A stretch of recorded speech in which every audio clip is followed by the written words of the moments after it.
Welcome to Stories of Resilience. The story you are about to hear is not one of my own and is shared with the intention of opening up an honest conversation about mental health. Perseverance is a word that is brought up a lot when depression is the topic, that many people fought tooth and nail to get out of that mindset. I didn't. It lives with me, and some days it does get worse. Before I continue with how I lived through the challenge of it, the basic idea of what I went through is similar to drifting in a lake. My mind felt stagnant, the stream not going anywhere.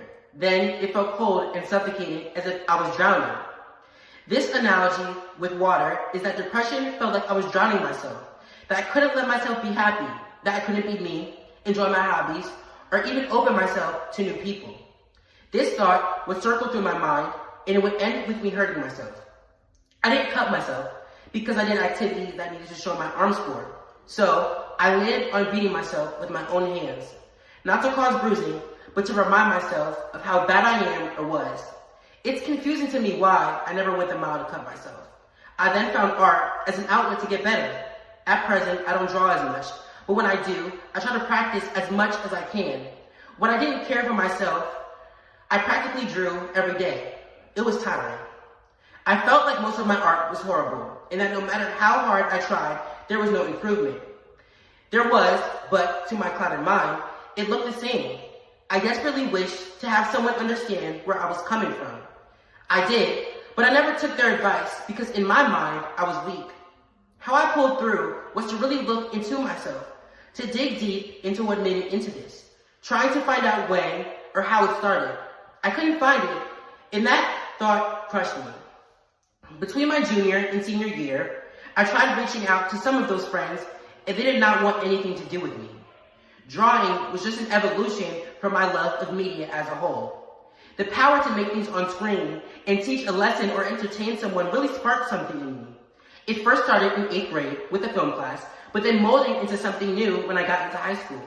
Drawing for me was a frustrating and depressing process for me because I didn't believe in myself, and I originally picked it up to appeal to this group of friends I was with. I kept chasing for their and others' approval. This led me to asking for tips from them. Because my headspace at the time, I thought they were judging my process, thinking they saw me as lesser than them. Of course, I thought wrong, but it led me to losing them and beginning to hate drawing or media as a whole. I couldn't enjoy art when I took a breath and did things that I like to do, such as doodling.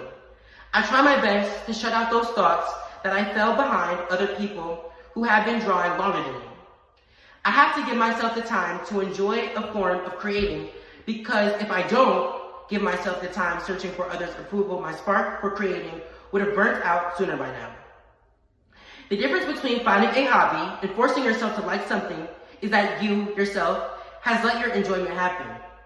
What I mean is to not force yourself to like a hobby because someone online said it helped net. Try something out if you don't enjoy it. Find something else to try.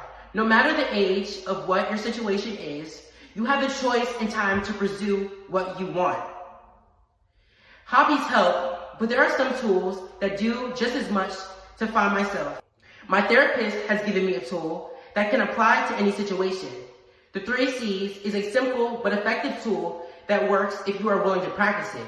It goes in this order: catch it, check it, and change it. To check that intrusive or depressing thought is to first make sure you don't let that thought pass. I don't mean dwell on it, but to analyze it. Next is to check it. Think about that thought and ask, do I really believe that? Believe me, at first, my mind believed it. But that's where you try to understand that thought.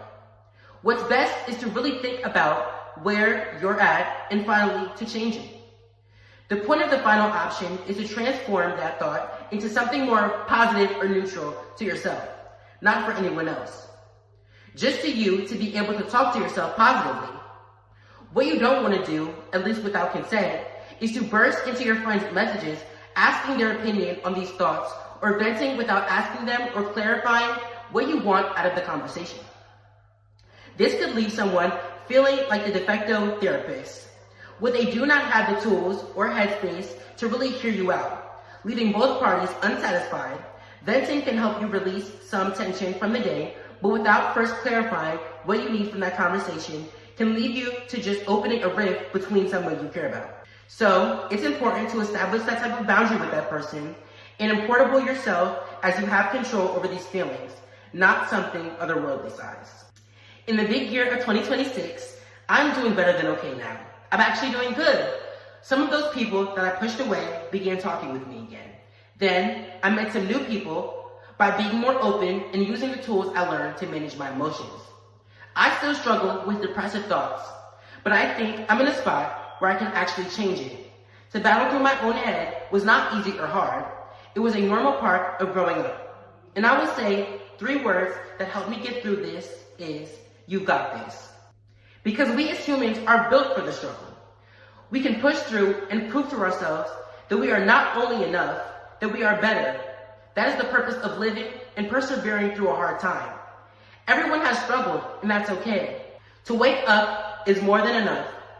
To prove that voice, you've got this. That voice or person is going to stop you from becoming the best version of you. If you or someone you know has a story of resilience, we'd love to hear it. Share your journey and inspire others by submitting through the link in our bio.